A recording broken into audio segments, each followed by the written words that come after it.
Post-match chat with Chaps for that Millwall podcast where it's just finished at the Den. Millwall 2, Swansea City 1. And another 3 points. And we're sitting on 60 points after 37 games. 9 games to go, sitting on 60 points. It's just...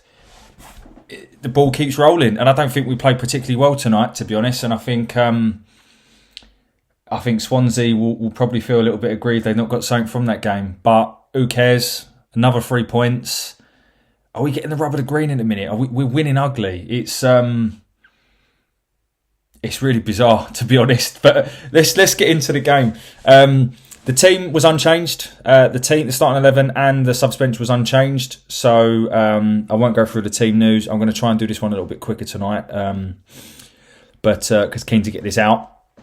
So team was unchanged. If it's not broke, don't fix it. That's the kind of comment. I did wonder whether we'd be able to go again. Coincidentally, coming into tonight's game, we haven't won back-to-back games since October. So it was a real opportunity this week with games against sides that, let's be honest, we've got to beat if we want to be in the top 6 to kind of get that rolling and to start picking up some back-to-back wins. Swansea, coming into this game, have only won 1 game in 9, which I didn't realise their form was as bad as this, and they're winless in their last 5. So coming into it, you just knew this was a banana skin.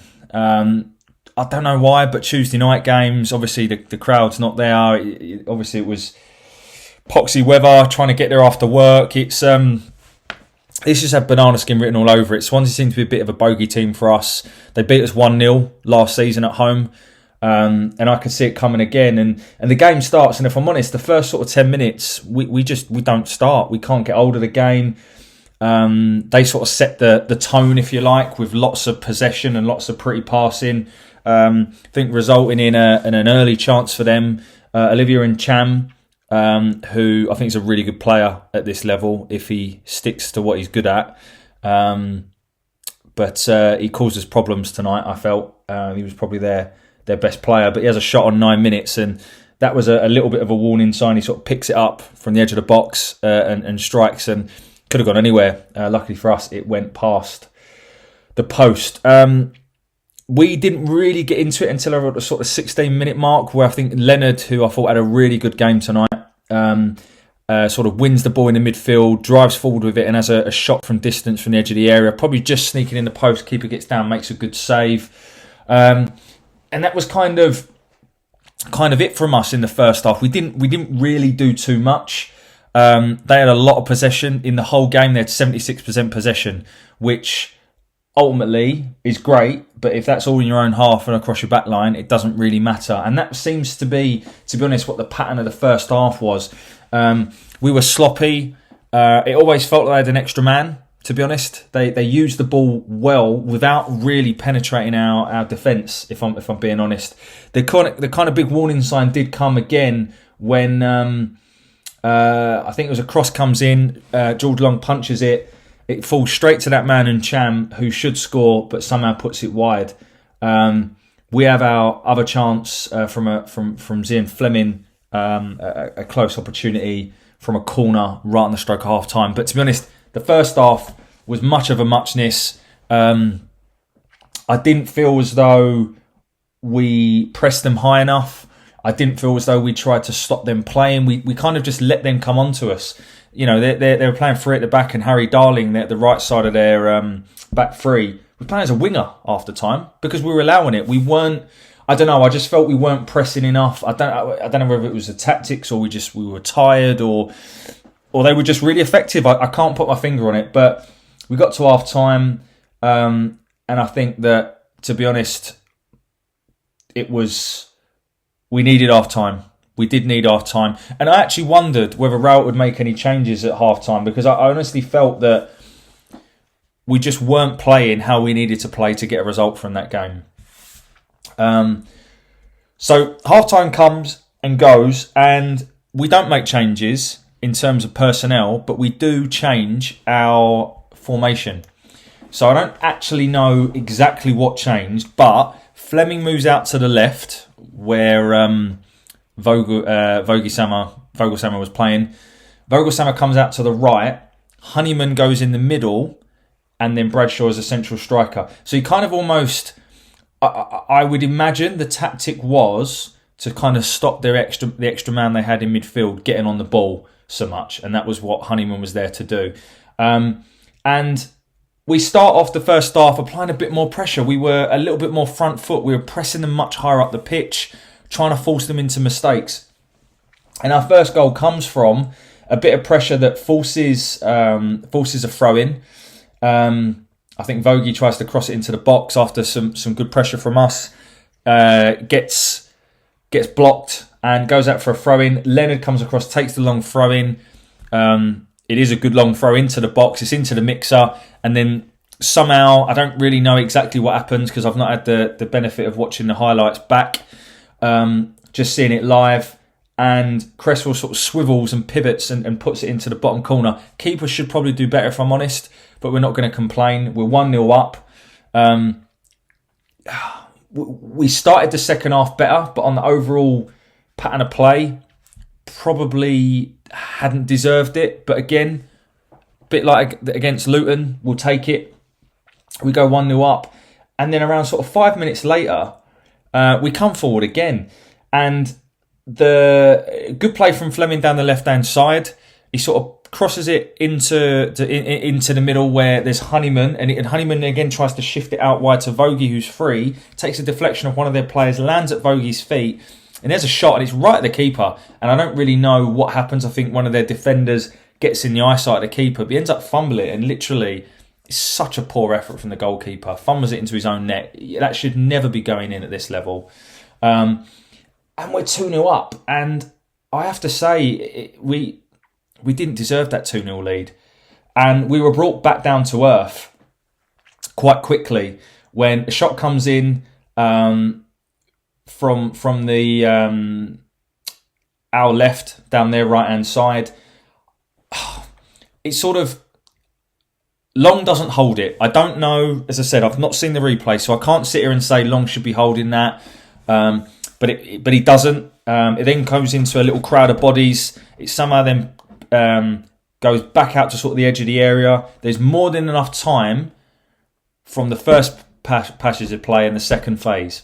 So it wasn't as though it's kind of not held by Long and then it's straight back in. There is time. The ball goes out to the edge of the box when Matt Grimes takes a shot. It's either going top bins or it's going out for a corner. Sorry, a goal kick. I can't work it out, but it's certainly not going where it ends up going in the back of the net. It hits Ryan Manning and is deflected into the back of the net. And to be honest with you, that goal came out of nothing from them. Our second goal came out of nothing. So, in reality, 2 goals that, to be honest with you, as I say, sort of came out of nothing. And then from on that point, so I've written my notes here, between sort of 58 when I think they scored their goal and 72, 73 when we made our substitutes, it was one-way traffic. They had a lot of the ball, and to be fair, it was in our half. They ended up having 19 shots. I mean, I don't remember them taking 19 shots, but they ended up having 19 shots. And it was one-way traffic. They had a couple of good opportunities. The key one was another shot that came in Long, saves it but parries it straight back out into the middle of into the sort of middle of the penalty area, and then they have another shot and Cresswell does superbly to block it because I think that's going straight in. But it's one-way traffic, and then Rowett makes the subs, which I think we're all crying out for. I think the players were. I have to say, I haven't seen a player visibly as knackered as Tom Bradshaw tonight than I've seen in a long time. He looked dead on his feet, and I'm really concerned because how he's going to go again. I don't know if I actually wouldn't start him, to be honest, on Saturday because he looked knackered. But he comes off, Vogie comes off, and Saville comes off, and the 3 that come on were Hutchinson, Burke, and Watmore. And if I'm honest with you, I have to say I felt the subs made little to no impact. I don't think Watmore or Burke really did much going forwards, and I don't really recall Hutch having much of an impact on the game. After that, Again, to be honest with you, it's all Swansea. If I'm honest, my hands were too cold to take notes at this point, so I'm going off raw memory. It was bloody freezing tonight. Thought it was meant to be getting warmer. Again, majority of the play, sort of between sort of 70 and the 90 minutes was Swansea, but they didn't really create any other clear-cut opportunities to my knowledge, and we do hold on for a 2-1 victory, which is what I predicted at the start of the game, and I'm really pleased that I got that right, because I'm not usually as optimistic as I was going into tonight's game, particularly when it's such a sort of a tricky banana skin. And we've got back-to-back wins, and we're sitting fifth. We've got 60 points. I think that was our 17th win of the season. I mean, it's really difficult to kind of describe. We've got 9 games now, and I honestly think 75 points is where we should be aiming for. So we need to win 5 of them, and I think if we win 5 games out of our remaining 9, and one of them is beating either Luton or Blackburn the last game of the season, I personally think we're getting the playoffs.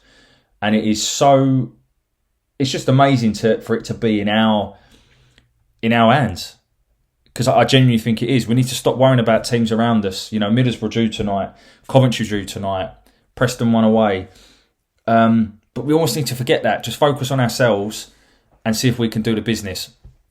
I think we're fortunate to win tonight. I do. I think Swansea are a weird team, because I think they play some really good stuff. They knock the ball around.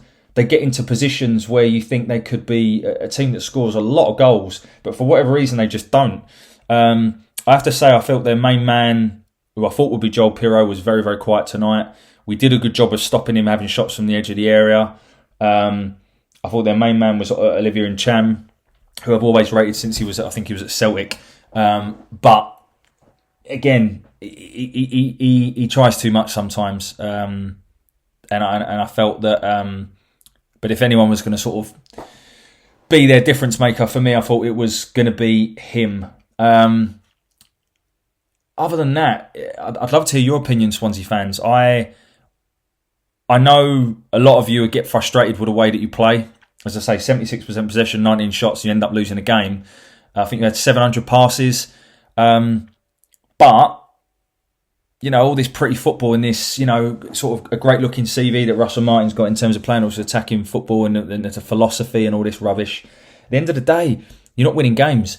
You know, and take it from the complete opposite of you. We play sometimes horrendous football to watch, but at the moment it's effective, and somehow, even when we're not playing well, we're winning games.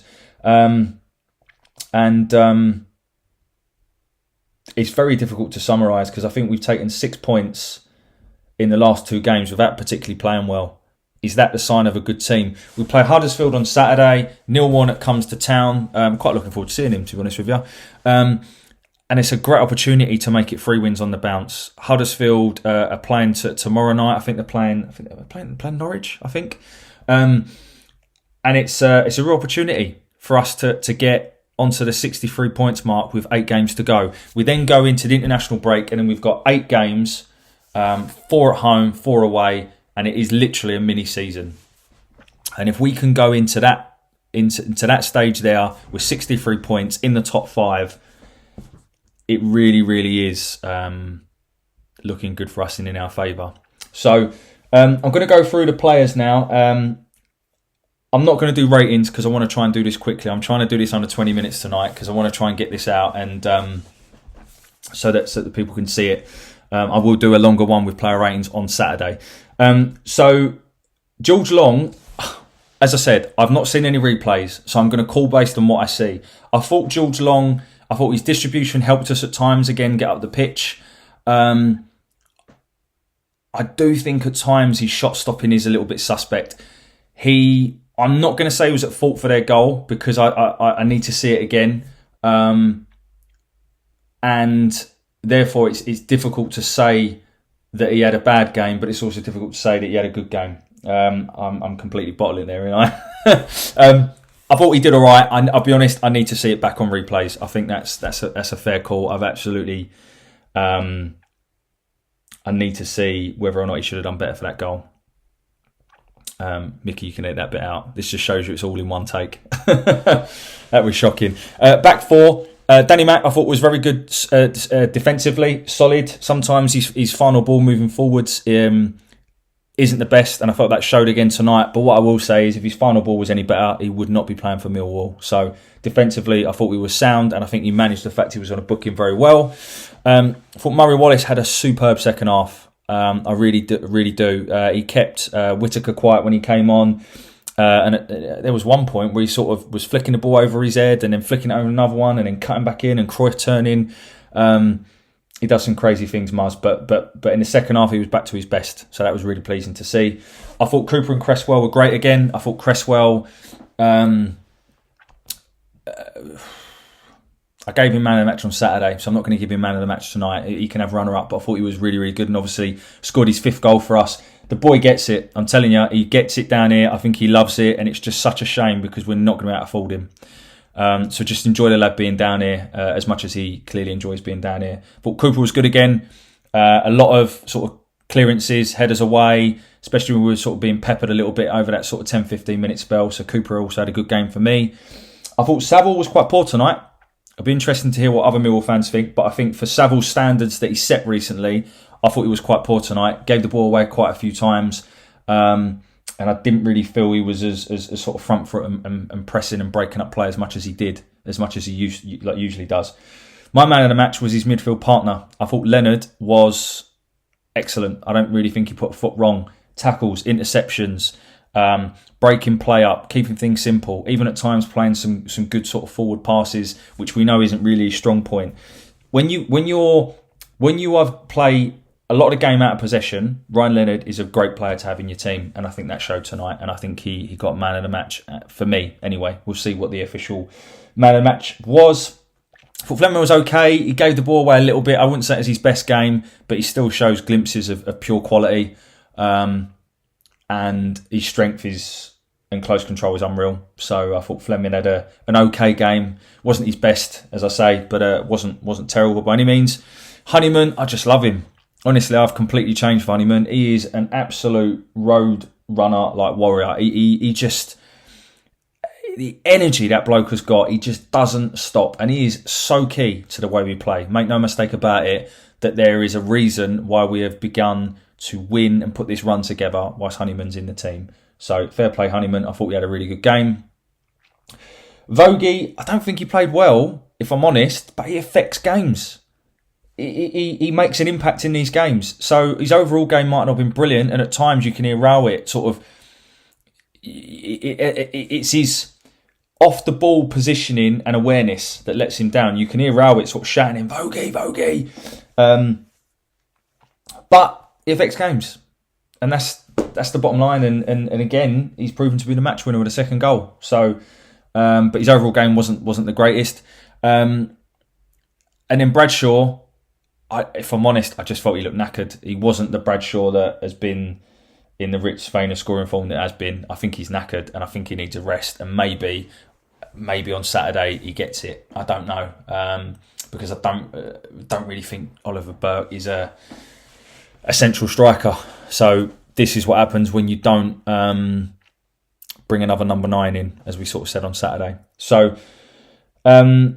The subs, to me, didn't really make much of an impact, so I'm not going to talk about them. I think, to be honest with you, we were just defending the old time. Not going to talk too much about them. But look, we'll leave it there. I wanted to get it under 20 minutes, and I have. So thanks again for listening. What I will say is, we've won again without playing particularly well. Is that a sign of a team that's getting in the playoffs? Maybe. My old man said to me tonight, he was like, the last time we got into the playoffs, the last time we got promoted to the top division, we played Blackburn on the last game of the season at home. So if that's a true stat, then maybe it's a good omen for this year. But listen, thanks for listening. Really appreciate it. Tried to do it a little bit quicker tonight. So if it's not as in depth as normal, there is a reason, and that was deliberate. We're 5th, 60 points with 9 games to go. anything's possible. Let's get down to Den on Saturday and get another 3 points. Thanks for listening again. Enjoy the rest of your evening. Bye for now.